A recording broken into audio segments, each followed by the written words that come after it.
मुजफ्फरनगर में उत्तर प्रदेश महिला शिक्षक संघ ने शिक्षक पात्रता परीक्षा यानी टीईटी की अनिवार्यता को लेकर विरोध जताते हुए जिलाधिकारी के माध्यम से प्रधानमंत्री और केंद्रीय शिक्षा मंत्री को ज्ञापन सौंपा। संघ का कहना है कि सुप्रीम कोर्ट ऑफ इंडिया के हालिया फैसले और राइट टू एजुकेशन एक्ट की धारा 23 में 2017 के संशोधन के आधार पर आरटीई लागू होने से पहले नियुक्त शिक्षकों पर टीईटी अनिवार्य करना संवैधानिक सिद्धांतों के विपरीत है। संगठन का दावा है कि इससे उत्तर प्रदेश में लगभग 2 लाख और देश भर में करीब 20 लाख शिक्षकों का भविष्य प्रभावित होगा। ज्ञापन सौंपने के दौरान जिला और ब्लॉक स्तर की पदाधिकारी उषा चौहान, रश्मि मिश्रा, प्रीति चौहान, रश्मि धीमान, प्रीति ठाकुर और राखी चौधरी सहित सैकड़ों महिला शिक्षक मौजूद रहीं। प्रीति चौहान, वरिष्ठ उपाध्यक्ष महिला शिक्षक संघ मुजफ्फरनगर। ये मामला ये है कि हम 2011 के बाद जितने भी नियुक्त, उससे पहले जितने भी नियुक्त शिक्षक हैं, उन सब पर अचानक से कोर्ट ने जो है वो टेट का अनिवार्यता लगा दी है कि हम सबको भी टेट करना पड़ेगा, तभी हम इसके लिए काबिल होंगे, नहीं तो 2 साल के अंदर अंदर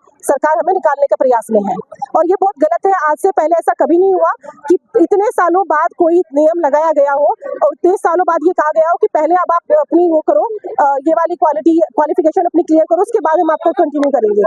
अगर ऐसा टीचर्स के साथ आज हो रहा है तो कल को सभी अधिकारियों के साथ ऐसा होना चाहिए।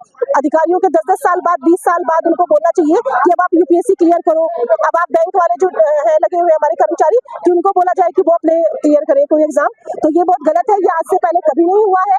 ऐसा बिल्कुल न्याय के स्तर पर बहुत गलत है। कार हमें समस्या देखो भैया ये आ रही है, बहुत सारे टीचर्स ऐसे हैं हमारी नियुक्ति टेट के आधार पर नहीं हुई थी।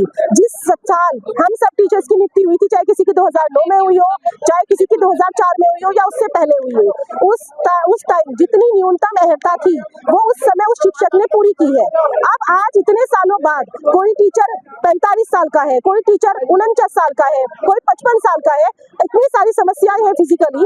अब इस टाइम पे उन्हें पढ़ने के लिए कहा जाए एक टेट क्लियर करने के लिए, उस टाइम पे ना तो उनका शारीरिक उतना बढ़िया है, ना उनकी मेमोरी उतनी अच्छी है। दूसरी बात, उनके पास अब समय कहाँ है। एक शिक्षक पूरा दिन अपने बच्चों को देखता है, बीएलओ की ड्यूटी करता है, बोर्ड में ड्यूटीज दे रहा है, उसके बाद उसके घर परिवार भी है, समस्याएं भी है।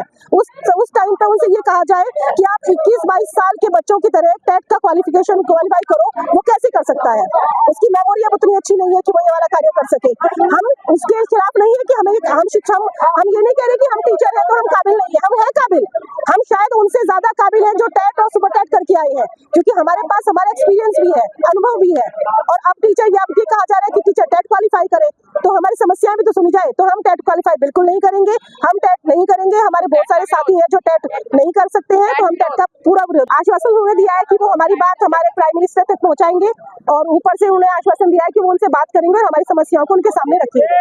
आगे का यही है कि फिर हम दिल्ली में विरोध करेंगे, दिल्ली कुछ करेंगे, और हम इस बात को अपनी मनवा के कोई कार्य नहीं करेंगे। अगर सरकार काबिल नहीं है तो हमसे बीएलओ की ड्यूटी क्यों करवाई जा रही है। देश का राष्ट्र करेंगे। मैं बालेंद्र कुमार, जिला अध्यक्ष उत्तर प्रदेश प्राथमिक शिक्षक जनपद मुजफ्फरनगर। मामला ये है कि जो शिक्षक 2000 से उससे पूर्व में 2011 से पूर्व में भर्ती हुए हैं, उन्हें भी ये एक कानून आया था टेट 2011 के बाद आया था। उन्होंने ये बात दिया करते कि सभी शिक्षक करेंगे, तो इसका हम विरोध करते हैं और इस टेट की अनिवार्यता को हम खत्म करने का प्रयास करते हैं। नहीं, शिक्षा मित्रों की तनख्वाह बढ़ाई है, वो सही कदम है सरकार का। इसी तरह से ये टेट की जो अनिवार्यता है इसे खत्म करें और शिक्षकों का सम्मान करें। अभी दिल्ली में धरना प्रदर्शन करेंगे और इस सरकार के मुखालिफ हम करेंगे, और आने वाले जो 27 और 29 में हम सरकार बदल देंगे।